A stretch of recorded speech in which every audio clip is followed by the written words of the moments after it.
Hello and welcome back to Dark Souls 3. Last time we had a look at the Farron Keep, and today we keep pushing onwards into the Catacombs of Carthus. And no, it has nothing to do with the League of Legends Carthus. And this is the weird-ass entrance. This feels extremely strange to me, that we have a hidden wall behind the, I guess, this might be some kind of chalice where they store the blood of the old wolf, whatever, Artorias' blood or whoever's blood it is. But this transition really feels odd. That the catacombs start right off after the Farron Keep. I mean, nah, I have no idea. Like, this feels so strange to me. It feels almost like a Dark Souls 2 transition. Just not as bad, like, not as, how should I say it, like, world distorting, but it's a weird progression path. You wouldn't expect the Farron Keep built on top or on the entrance to the Catacombs of Carthus. But maybe this is where part of the abyss was, right? We don't see anything like that down here. At least not in my opinion. Nothing down here looks like abyss, plagued or inflicted, but honestly, nothing on top of there looked abyssian either.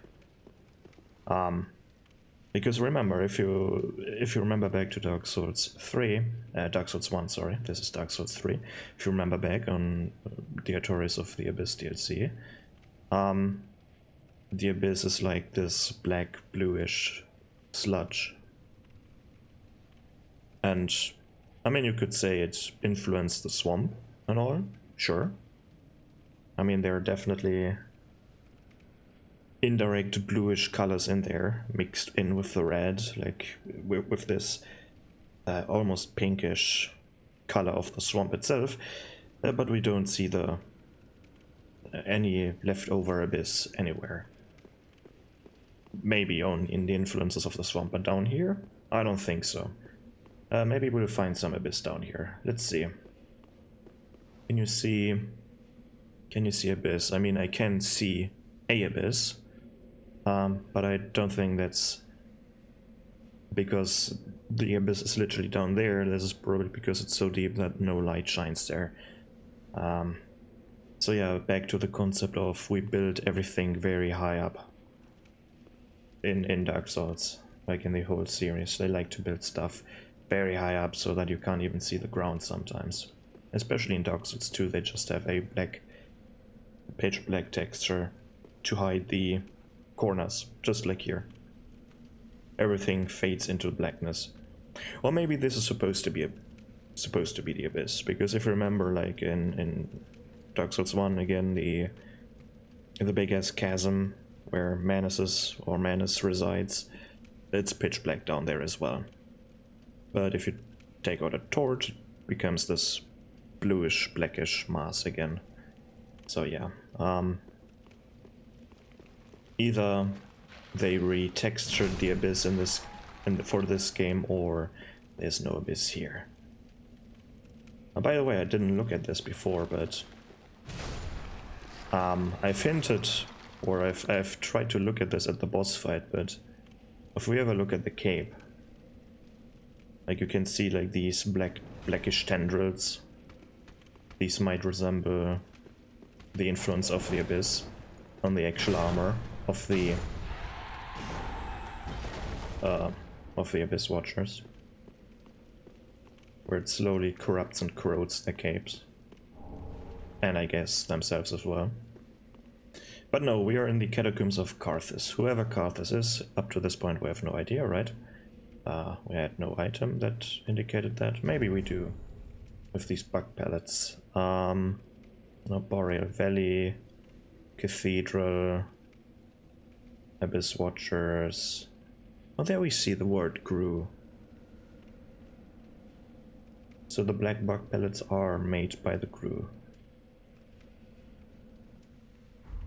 But yeah, we will find that later on. But no, we're in Catacombs, and these look catacomb-like.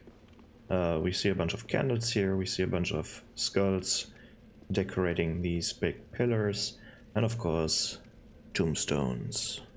They really like their tombstones in this game, don't they?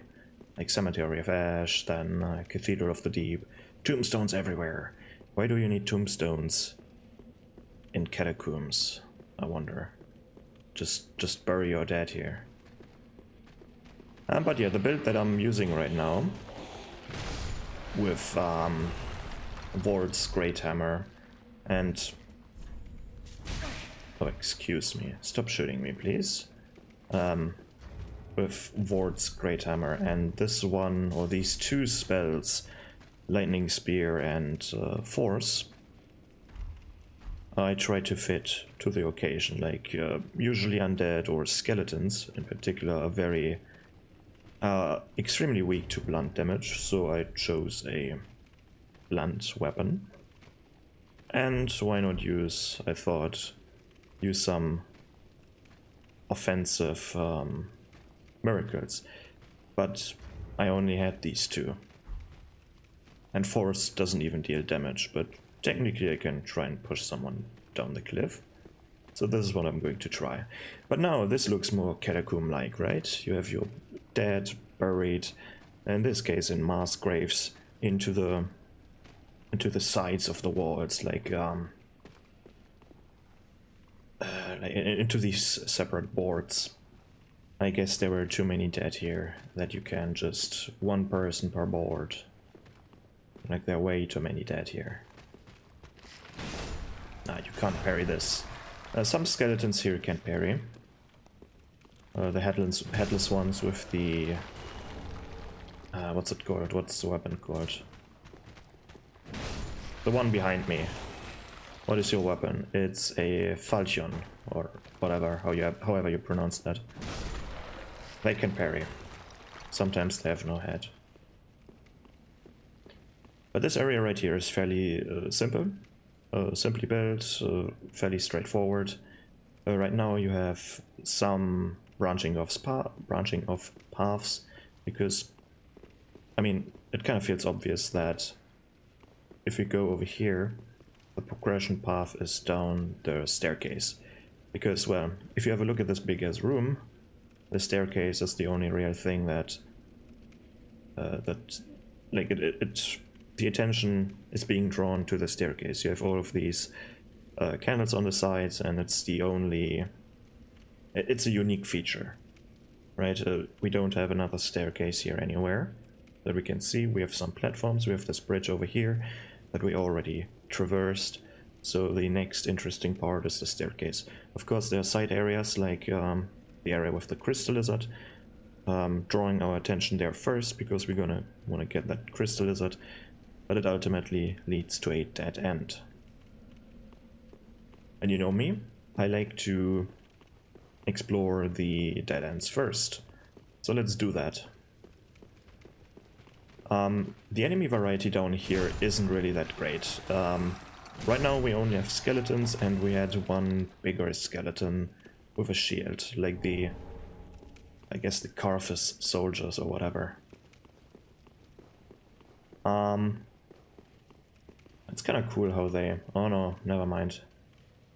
I thought, like, they have these skeletons in the walls. Would be kind of cool if one of these skeletons would hold the torch. Oh, that would be really cool if they somehow glued that into their hands. But sadly not. But it's a nice detail to bury these. It's also very unpractical. I don't think they just... No, they didn't brick them up into the stone. They just somehow hung them there, probably by hooks that we can't see. Like nails with hooks, so you can put the ribs in there or something. Or maybe they super glued them to their to the wall or something like that. Would be interesting too, right? We also have, in a good old catacomb fashion, some traps here. Let's see what happens. Ooh, an arrow trap. 2 volleys of flaming arrows. Kinda unpractical to build, to be honest, but it's probably magic, right? No indicator that it's magic, sadly, so it's a mechanism, which is unbelievable. I think. Like, it's a fairly difficult mechanism to do, right? You have to somehow wire that around the corner, and then you need probably a good arsenal or a good amount of bolts or arrows stored in that wall, and then somehow, like, let's just assume this mechanism works, then it needs to ready itself again, like raise the platform, raise the pressure plate, needs to raise it again, and then somehow it doesn't. Like, it's very hard to believe that such mechanisms work. There's so much wrong with it. But that's not a problem, it's a game, right? And that these flames are still alight is also fairly unbelievable. Like, you would imagine that these skeletons are relighting the fires. But, well, maybe they're doing that. I mean, they're certainly capable of some warfare. And these skeletons right here are very special. Let's see how they move if I'm not just balling them away. Because especially the dodge animations are very cool. Stop shooting me, please. Ooh, they're even going around my block. Like, they again have this puppet-like movement that we've seen with another enemy type.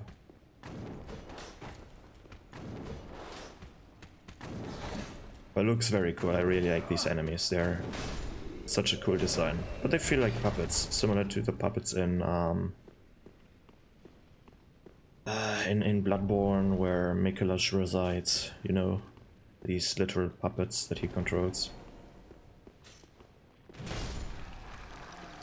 But yeah, I've talked about it in a different episode, but to remind you, skeletons with white eyes will resurrect, such as this one. Once you kill them, they no longer have white eyes, and they stay dead when you kill them. Here we get the Carthus Pyromancy Tome. Let's have a look at it and read the item description. A Pyromancy Tome from Carthus, containing pyromancies crafted for battle. Carthus pyromancies developed in isolation from other forms, explaining their divergent evolution. Okay. Not that much lore. Unfortunate. But it's made for warfare. So you could already believe that the kingdom of Carthus, whoever this Carthus is it called a warring kingdom? Like a kingdom that fights a lot, that tries to conquer or defend, whatever. But honestly, I think with the moves they're using, with the style of attacks and such, I think they're more the aggressive, the aggressors than the defenders. Like, it's a very offensive playstyle, I say. Very offensive fighting style they're using. Or it feels very aggressive. We've also gotten the Carthus Rouge here. Is there anything interesting with these? Highly viscous scarlet plant secretions. Associated with the warriors of Carthus, whose blades take on the scarlet hues of both the sanguine substance and the spattered of their victims' blood. But that doesn't explain why this causes bleeding. Like, technically every weapon should cause some kind of bleed. But that would be kind of weird, right? But they shouldn't have the bleed mechanic. Let me go back up here to demonstrate where we are right now. Because we ran in a circle right now. We are back on the bridge here. So we went up there, did all the stuff down, like on this side, went down here, and ended up on this side, right in front of the big staircase that is over here. One more way to go. See, is there any item around this corner? Nope. And I'm not really sure, like, Catacombs of Carthus is a decent area, but it's definitely not the most exciting, I must say. Like, it's, design-wise, it's definitely one of the better catacomb levels. At least, enjoyment-wise. But I don't know, it's just nothing special, really. Dark Souls 1's catacombs were, or had, more interesting mechanics with the bridges and the necromancers. Although I enjoy this one more, I feel like the design in Dark Souls 1 was still better. Or more unique, I should say. But here we have Henri. Looking like she's not in a very well shape. Looks kind of depressed. Let's talk to her. Oh, hello. How very fortunate. Have you seen my companion, Horace? To my shame, I was snared by a trap and we've become separated. I've not been able to find him since. Yes, I see. Horace is a valiant knight. He can look after himself, no question. He's probably searching for me right now, with twice the resolve. If you happen upon him, please tell him that I remain in the catacombs and will lay prism stones to guide him, as always. Please send him my word, I beg of you. May the flames guide your way. If you happen upon and will please send me the flame. I'm not really sure what to make of it.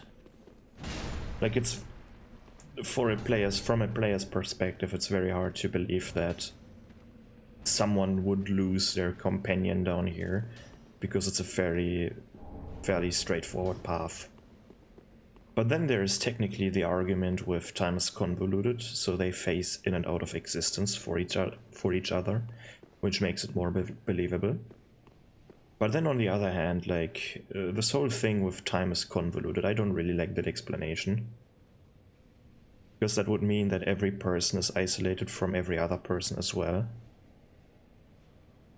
Which makes it kind of weird, right? Where, like, the world is a constant, almost every part of the world is a constant, and all these different champions of Ash or whatever are the variables, but the variables are not existing in the same, not necessarily in the same, during the same time, which makes it a bit, like, if you think too hard about it, it gives you a headache, almost. Like, it's very hard to wrap your head around that, but I don't think, like they obviously do exist in the same world. It's like, time is convoluted is basically that, like, it feels like the cheap version of or the cheap explanation of this is how our multiplayer works, this is how summoning works, and only tied to summoning, I should say.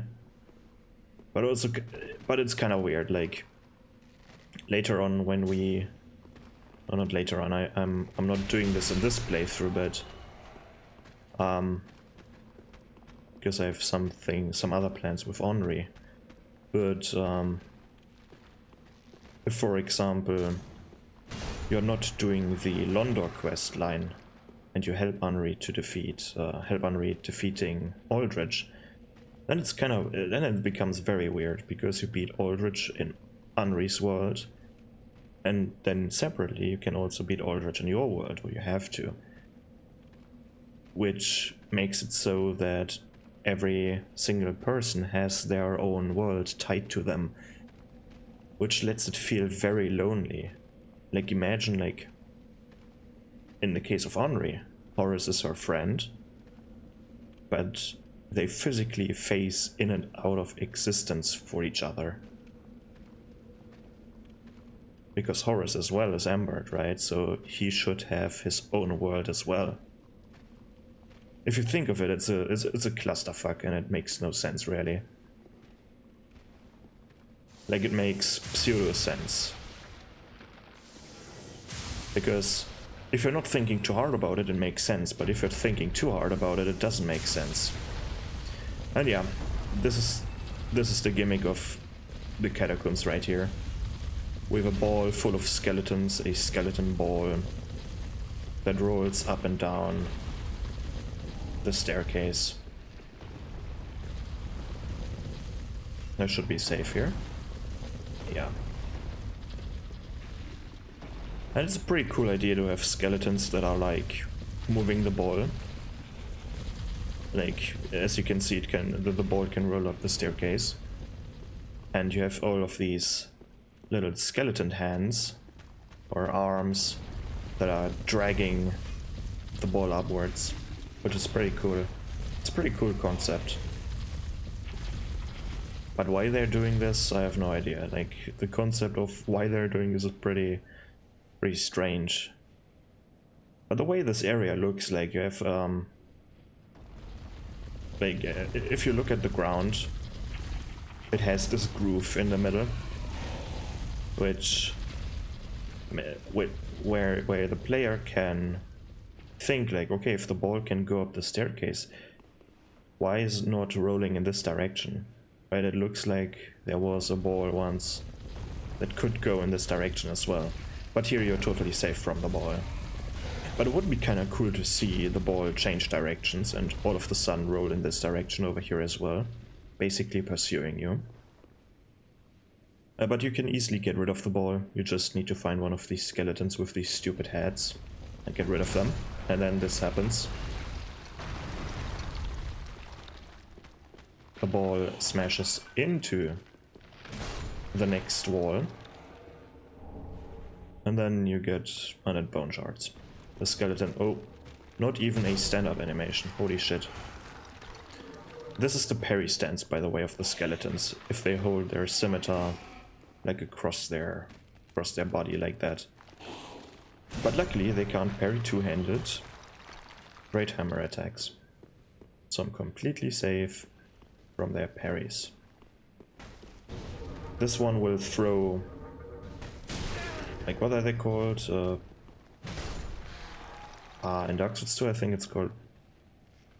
No, I have no idea. What is it called, the spell? It's like Soul Mass or Crystal Soul Mass, just with humanities. But it's kind of strange to me how they changed the looks of these humanity sprites. Because they've changed the color to purple. Usually they are black and white. These are purplish.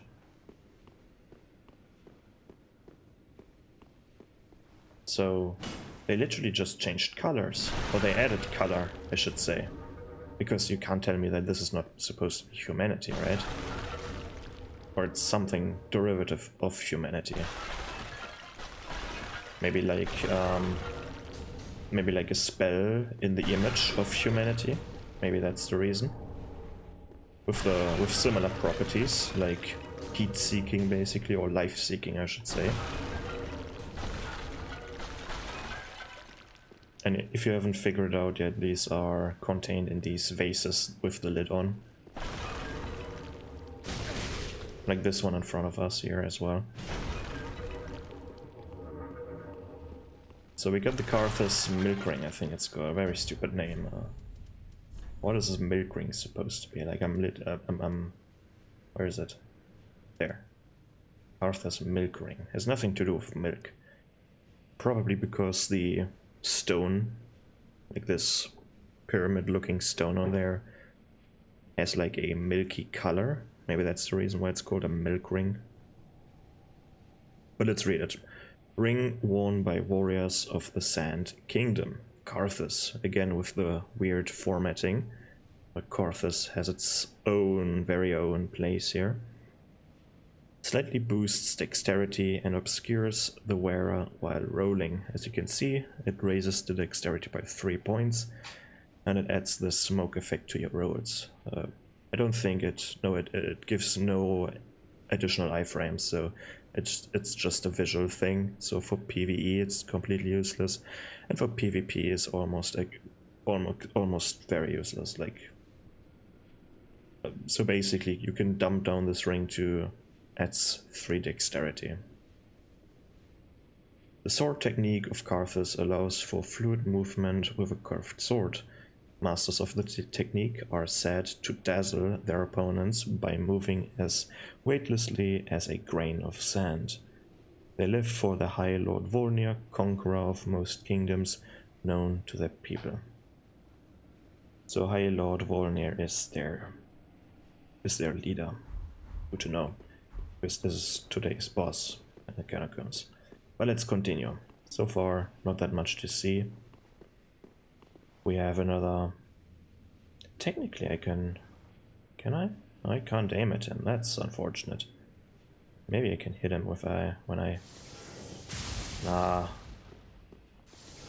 Free aim is so shit in this game, sadly. But we can see that there is another... Excuse me, I was charging my attack. We can see that there's another skeleton with the stupid worker's hat on.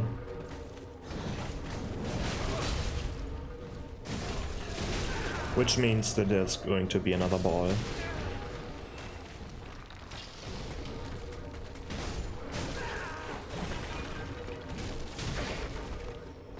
This is so annoying with all these with pursuers. Are they called pursuers? I think they called it that in Dark Souls 2. Or in Dark Souls 1? I have no idea. It's been a while since I've used that spell. Ooh, let's use the trap against them. Oh, or not.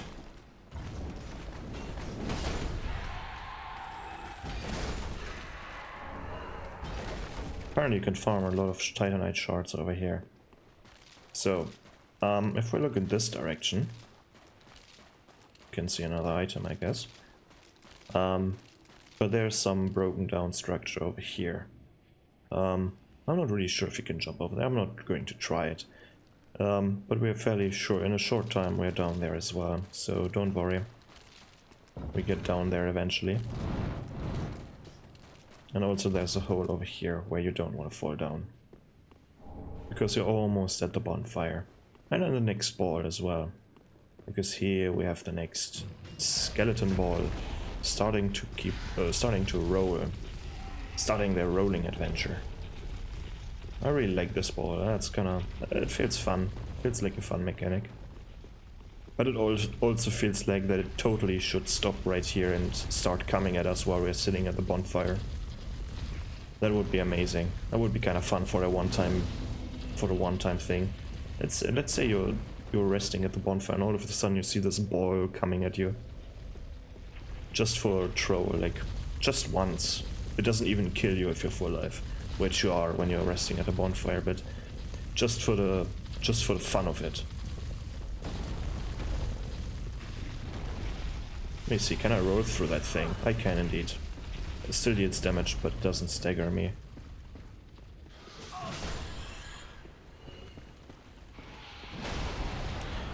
Now we have some enemy variety, which is kind of appreciated, because now we have rats. Not the most spectacular enemy in this game, but better than dogs. Like, definitely better than dogs. This looks kind of weird, right? This mass of human corpses fused together almost.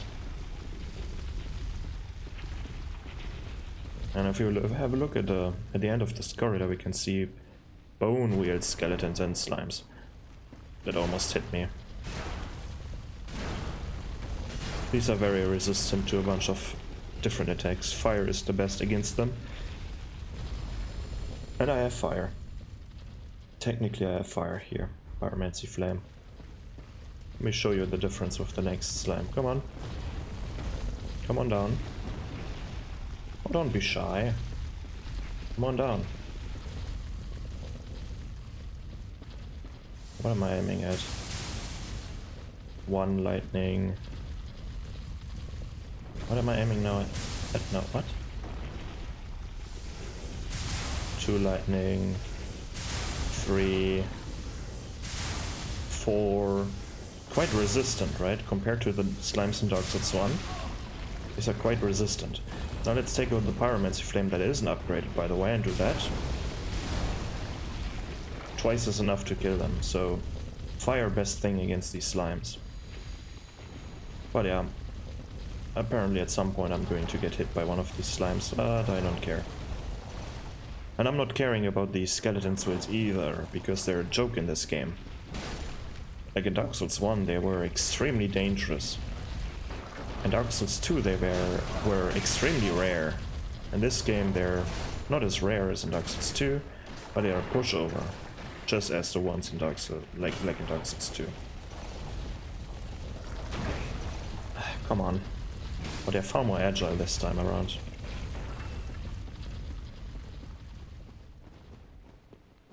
Oh, I hope no slime lands on my head.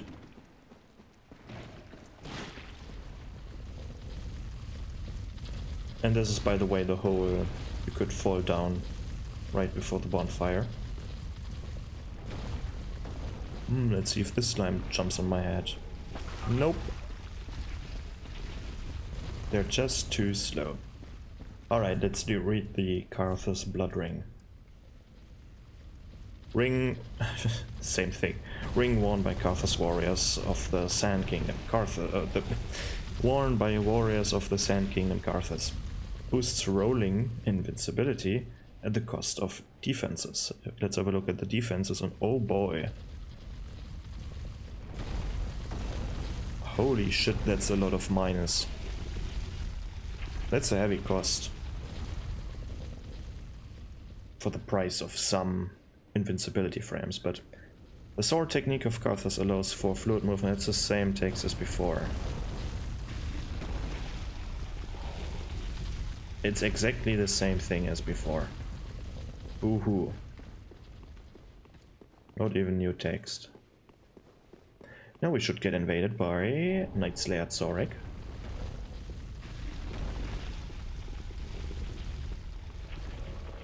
Which is probably the most dangerous invader in the entire game.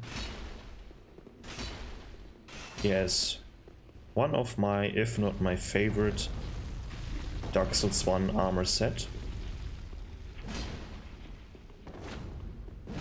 The Black Iron set, I really like that one.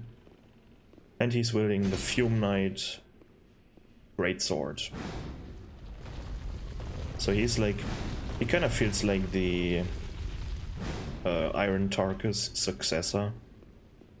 Just the evil version of him.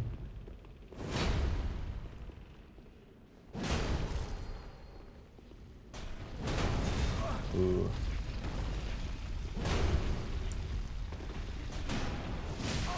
He has a lot of stamina left for that, holy shit. And 2 hits are guaranteed. A third one is not.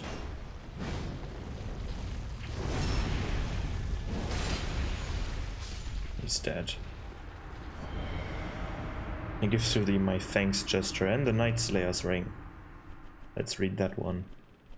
Let's see who this mysterious invader is. Because up to this point it feels kind of random why he invades, right? Ring of the Savage Zorik, more commonly known as the Night Slayer.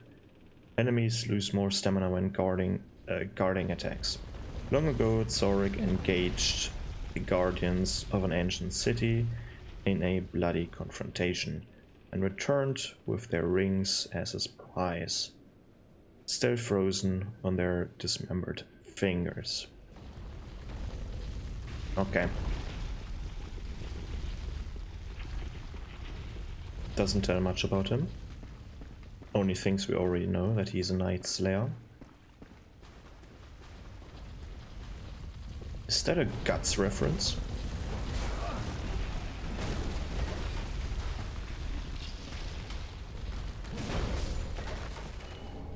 I mean, technically this whole game is a Berserk reference, but who cares?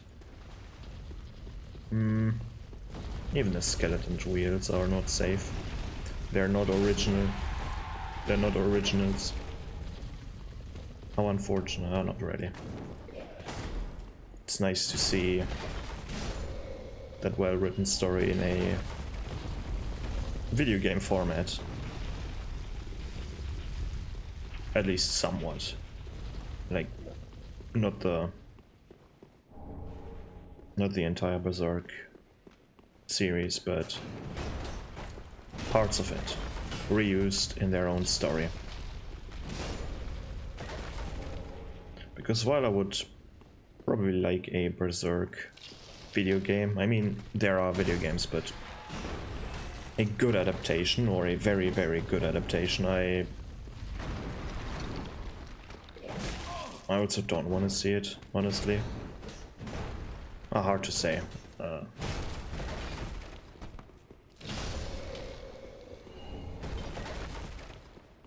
Because usually when you take...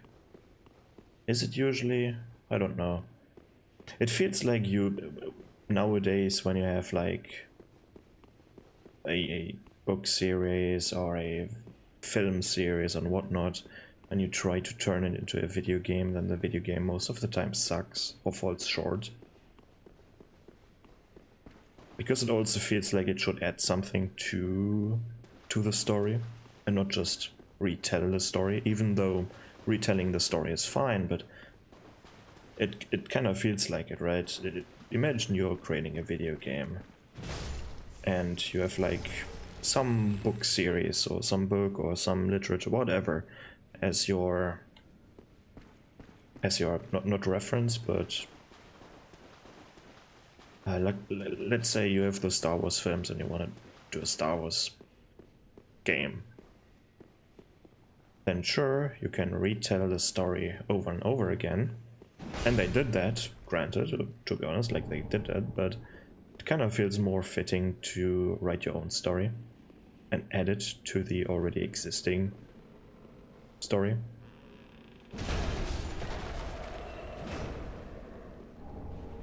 And sure, you can retell some parts of the story, but some of it also should be like... That's how I feel, should be original.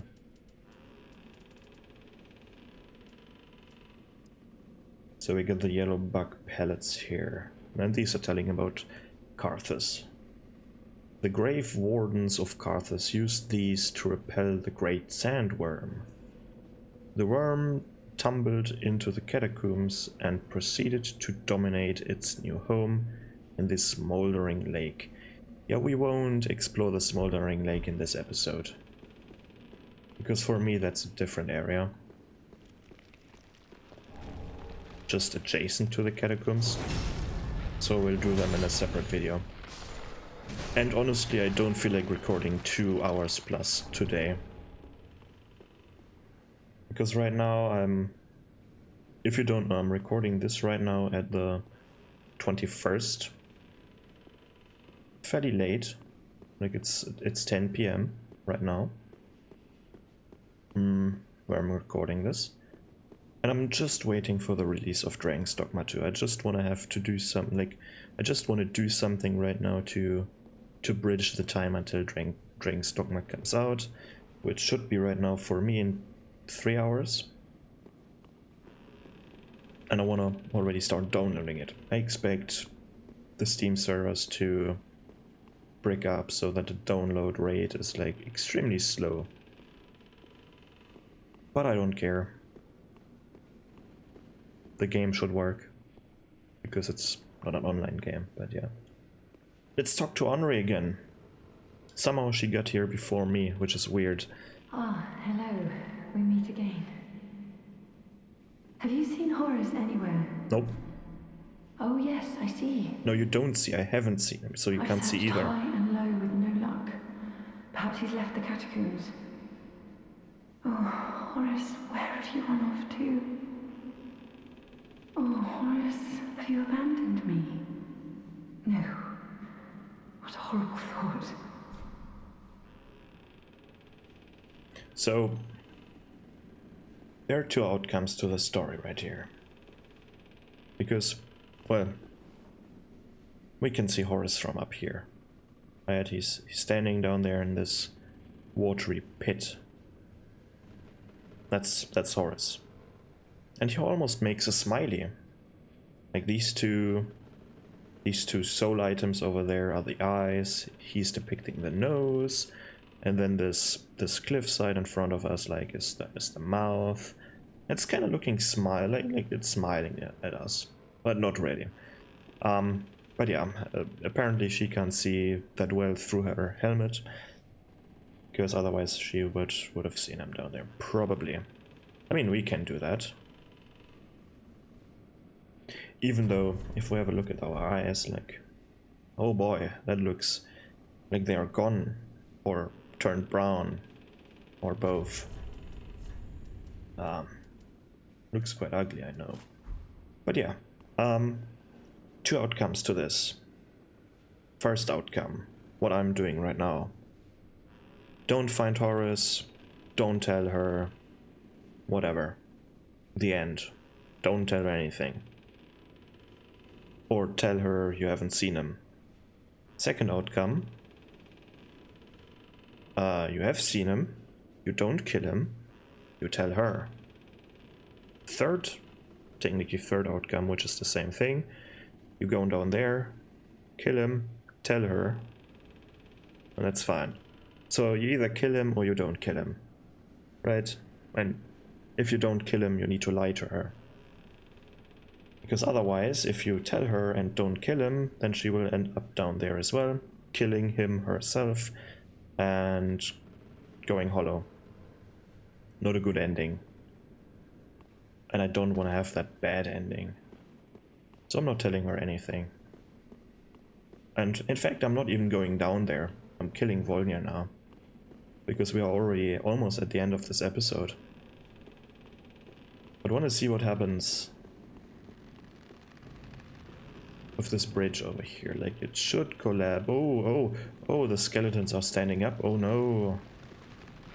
Oh, there are a bunch of skeletons behind me, aren't there? Let's hit the bridge. Goodbye. At least some of them.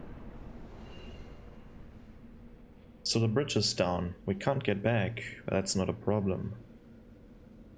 Because look at that. We can go up and down this bridge just like a ladder. Cool mechanic, honestly. And this is how you get to Horus. Not only to Horus, but apparently he got past this monstrosity over here. And I want to test something. Come on, do your fire attacks. Yeah, good boy. Come on, do it again. Do it again. Come on. Don't be shy. Yeah. Yeah, there you go. Hey, I didn't attack you. This one did. Yeah. I'm not the aggressor. Ooh. Oh, excuse me. I want to see the fight. I want to see the mimic fighting the demon. Let's see who wins. Place your bets, ladies and gentlemen. Ooh, the demon already buffed up. Oh, the mimic is dead. Unfortunate. Sometimes the mimic wins.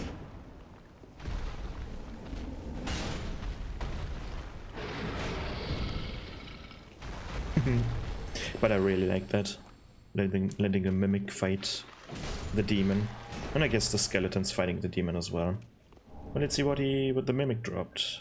The Black Blade. Ooh. We know that katana from Dark Souls 2, don't we? Ooh, a lot of text here. A short katana wielded by the swordsman and distinguished guests of High Lord Volnir, excuse me. This shiny black blade is thick but shorter than the typical katana. The swordsman was a master of a rare technique, traces of which can be observed in this weapon's strong attack. Ooh, let's see what the strong attack is. Here we have the katana, is a bit shorter, looks a bit thicker as well, at least the grip. Wow.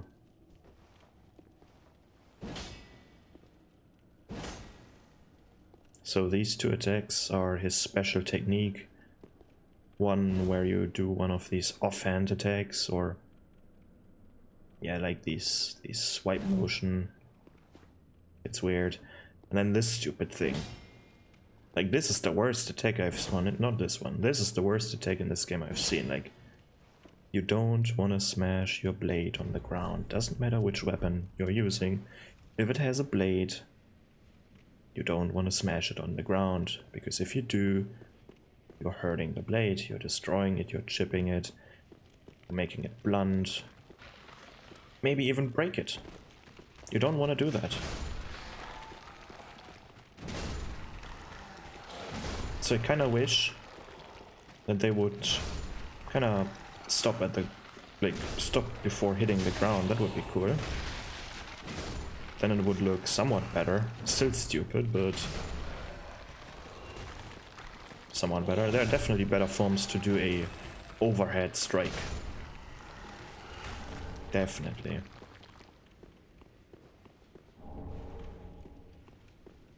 Like, it almost feels like a spring. Let's have a look at it again. Like, no, not this one. Like, it feels like a spring. It's not really a spring, but it feels like you're holding the blade with your left hand, and then creating tension with your right one, and then letting go with your left hand lets it spring forward.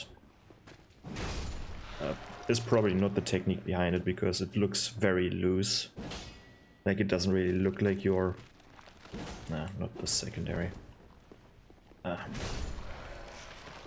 But I don't know, it's a stupid move. Like, especially the smash on the ground, that's the stupid part. There are definitely better forms, like the... What is it called? The EI slash, or whatever they call it. This two-handed overhead smash, or... like vertical slash. That's much better if you're not hitting the ground, which you shouldn't. But we're almost through here. Here we have the old witch's ring. Why am I using pyromancy shit here? I'll use that thing. But old witch's ring. The Witch of Izalith, oh, we start with Izalith now, and her daughters, scorched by the flame of chaos, taught humans the art of pyromancy and offered them this ring. Every pyromancer is familiar with the parable that tells the witches espousing the need to fear the flame and teaching the art of pyromancy to men in hopes that they might learn to control it. Did I pronounce the word correctly? Espousing?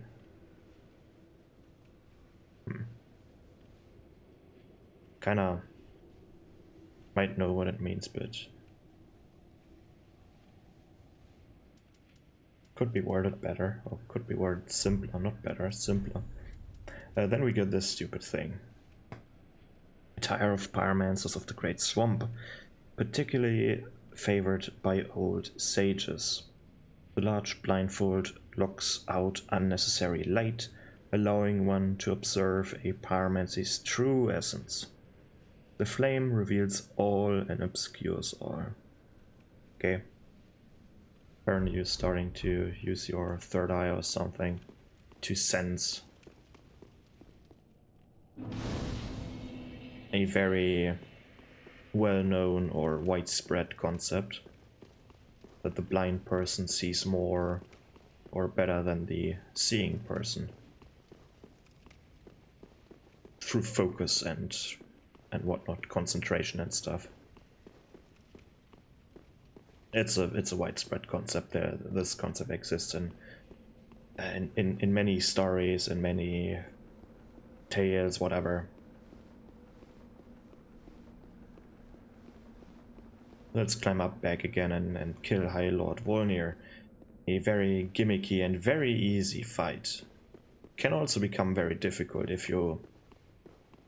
I guess if you're if he's doing the wrong moves. It sometimes can become a bit iffy, maybe. Because this is not the boss arena. I mean, this is just a room with a bunch of vases where bones are stuffed into. And one of these with lids as well, that in this time don't spew out the pursuer thingies. But here we have a chalice. On this table that we've seen already. Like, this is not a unique table, we've seen this in Lothric Castle, where I think one of the Estus shards was placed upon, that I called an anvil. Let's touch the goblet.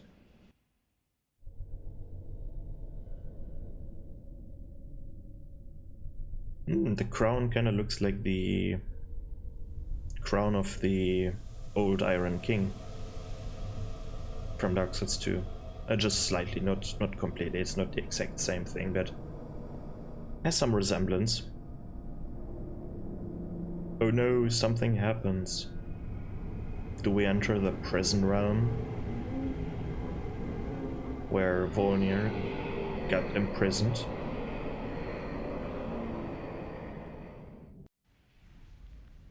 Oh, it's all black, and we're in some kind of cave. But the cool thing is, if we pick up this item, that's such a cool feature they've implemented here. Of course, if we're careful, we can see a giant hand here. And if we pick up this item, or want to pick up this item, there he is! The High Lord Volnir. And I should be safe. And if I'm not, I don't care. But let's have a look at him and his arena. Let's take out a torch so we can possibly see a bit more. He has this fog that is very dangerous. As you can see, it hurts, or it should hurt. And the gimmick is you need to destroy his bracelets. But let's have a look at him first. And before that, I tune down the music because it's very loud for me right now. Well, not the music, but the sound effects. So let's have a look at him a bit. Like, he has some Nito resemblance, not really, but some. He has nothing to do with Nito other than that he is a skeleton, but I think at least. But look, his body is made out of skulls, probably depicting the many kingdoms that he has conquered with his warriors. Like, he has claimed a lot of lives. But let's have a look at his body, because right now we can only see his ribcage really. The rest is obscured by the fog. And we are not allowed to go here. As you can see, it deals heavy damage. Oh look, he has skeletons on his sides. And his pelvis, I guess. And this is annoying. Where are the scripts? Let me enable this one. And let's have a look at him a bit more. Okay. And that's it. Like, his tailbone is the only thing that is left of him. He has no legs. And let's see how this cave looks, because it's almost over down there. Like, we have this black VFX over here, this foggy VFX. I wonder if we are safe down here. Like, if I turn off the iframes. Oh no, we still take damage, okay. So this all is kill zone area. Let's see if there's anything. Oh, can't even. I got an invisible wall here. Can't even see the boundaries of this place. Doesn't look as big, to be honest, like with the cave walls on the side.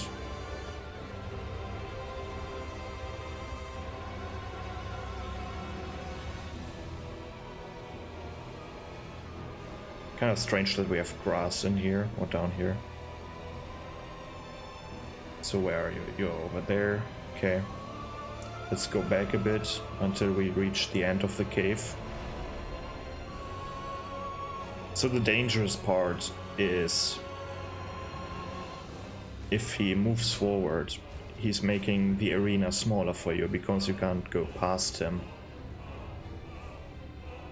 So let him come a bit.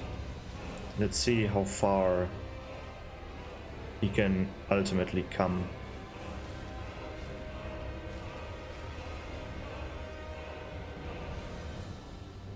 Come on, can you come further? Oh. That's very close. And so your space that you have right now is very, very limited. I don't think he can go any further, but he doesn't need to, like... It's very small, the area. And it's the dangerous part, basically. But his fight is a pushover, because the only thing that you need to do is destroy his 3 bracelets, which... Let me quickly... enable the HUD again. If you hit him normally... If you can manage to hit him, actually. Let me hit your head, come on. Come on, or you can hit. Yes, even... He doesn't even have a hitbox down here. Oh no, he does. But look how little damage it's dealing to him. Or look how much health he has. Oh, he's doing a special summoning move, I think. What are you summoning this time? He is summoning... normal skeletons, okay. He can summon different enemies. Also skeleton wheels. Why can't I hit these skeletons? Very strange. Oh, he's taking out his sword. That's also fairly rare lately. And he's only doing his special move, killing all his skeletons to just unsummon his sword, which is unfortunate. But yeah, almost 5,000 damage when you smash one of his bracelets. And you can basically stagger him this way. You're also getting more space again. Like he's being pushed backwards. Now let's observe where he's getting dragged towards once you kill the last one. Let me run in this direction now, because he's getting dragged backwards into nothingness until he vanishes at some point. Being dragged back into the blackness, into this pocket prison dimension. Imagine how boring that place is. Like, imagine being stuck in one of these prison realms here. And then, when someone dares to enter your prison realm, then the only thing, instead of being happy that you have some company, no, you're attacking them directly. How unthankful he is. Kind of absurd. But hey, the door opens again. Isn't that nice? Oh, and I can turn up the volume now, again. But these are basically the Catacombs of Carthus. There's nothing more down here. Now let's turn off the HUD and let's do that. We have a bonfire here. And that's it. That's the whole area. We've gotten another no, not this one. We've gotten another pyromancy tome, in fact. Oh, that looks interesting. Made out of skin, I see. Or maybe purple leather. A pyromancy tome of the Grave Wardens from the Carthus Catacombs. High Lord Volnir of the Carthus succumbed to the abyss. Oh. But the pyromancer later became a Grave Warden and discovered the Black Flame. It's kind of strangely worded. High Lord Volnir of Carthus succumbed to the abyss. But the pyromancer, I guess they mean Volnir, later became a Grave Warden. Or is Carthus? But Carthus is not a person. Carthus is the kingdom, right? Someone discovered the Black Flame. So I guess ultimately it makes sense that the Abyss Watchers build their thingy on top of the Catacombs of Carthus if High Lord Volnir succumbed to the Abyss. Now it makes sense.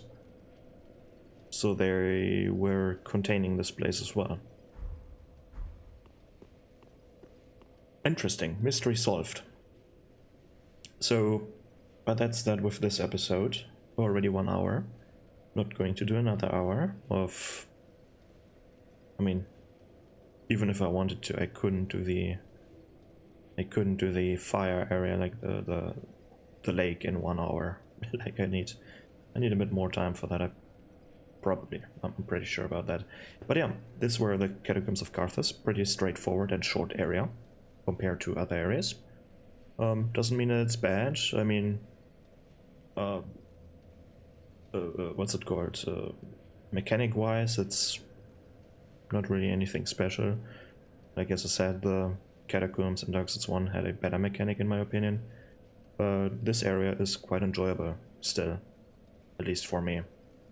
Let me know what you think about the Catacombs of Carthus, and that's it from me. Goodbye.